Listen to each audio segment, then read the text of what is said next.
स्वामी प्रसाद मौर्य के एजेंडे से समाजवादी पार्टी का यू टर्न दिखाई देने लगा है, क्योंकि शायद अब सपा को यह लगने लगा है कि मौर्य फायदा कम नुकसान ज्यादा दे रहे हैं। शायद यही वजह रही कि कार्यकारिणी की बैठक में मौर्य को मंच पर भी जगह नहीं दी गई।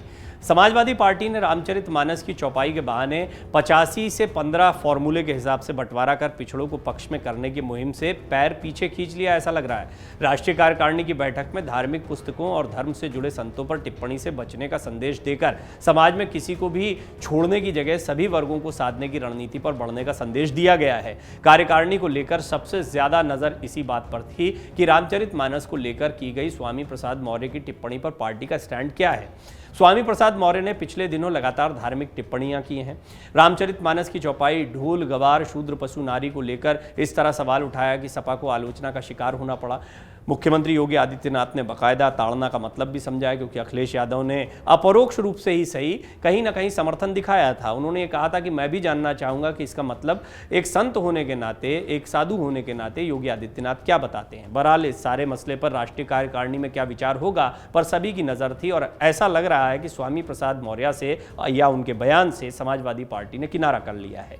इतना ही नहीं, पार्टी के भीतर से भी विरोध शुरू हो गया था इस बयान के बाद। लेकिन स्वामी प्रसाद मौर्य की सपा अध्यक्ष अखिलेश यादव से मुलाकात के बाद यह मुद्दा ज्यादा चर्चा का विषय बना।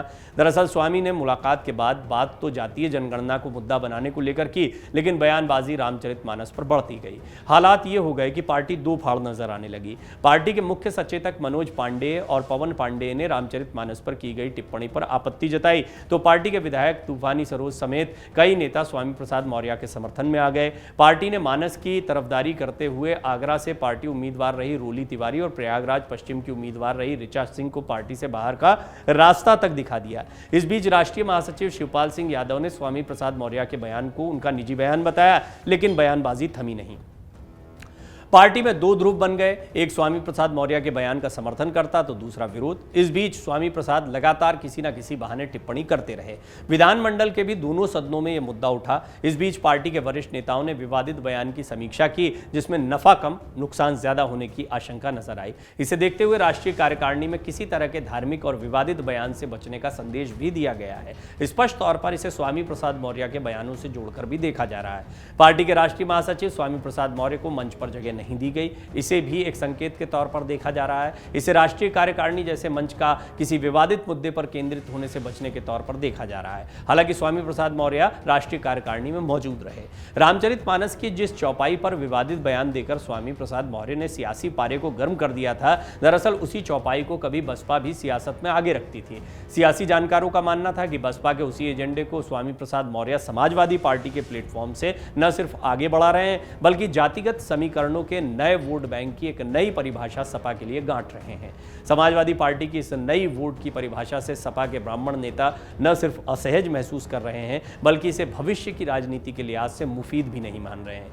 शायद देर से सही, पर अखिलेश को यह समझ आने लगा कि नई वोट बैंक की परिभाषा गढ़ते स्वामी प्रसाद कहीं बड़ा वोट बैंक काट न दें। इसलिए अखिलेश ने अब स्वामी प्रसाद के एजेंडे से खुद को अलग करने का प्रयास शुरू कर दिया है।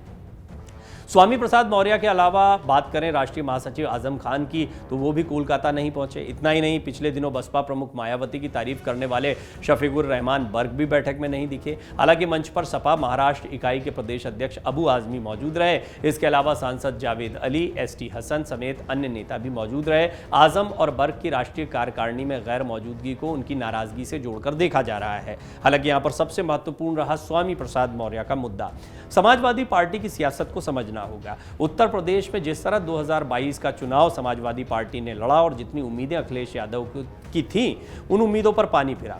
मुस्लिम मतदाताओं ने भरपूर वोट समाजवादी पार्टी को दिया, एक तरफा वोट किया, लेकिन इससे बहुत बड़ा फायदा नहीं हुआ। सत्ता में आने का सपना दूर ही रह गया। भारतीय जनता पार्टी की सीटें पहले से कम हुई, लेकिन मुख्यमंत्री योगी आदित्यनाथ ने इतिहास रच दिया। 37 साल बाद दोबारा मुख्यमंत्री बनने वाले वो मुख्यमंत्री साबित हुए।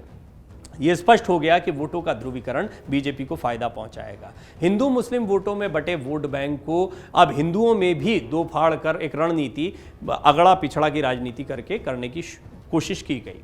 दरअसल मायावती का फॉर्मूला समझिए, वो चाहती हैं दलित और मुस्लिम साथ में आ जाएं तो बीजेपी को टक्कर दी जा सकती है। समाजवादी पार्टी भी इस बात को जानती है कि सभी वर्गों को अगर साथ में लिया और अखिलेश यादव सबसे बड़े विपक्षी दल के तौर पर चुनावी रण में उतरे तो उन्हें बड़ा फायदा हो सकता है, संसद में उनकी सीटें बढ़ सकती हैं। लिहाजा वो किसी भी पार्टी के साथ या बड़ी पार्टी के साथ समीकरण बनाते नहीं दिखाई दे रहे हैं, चाहे वो कांग्रेस हो या कोई अन्य दल हो।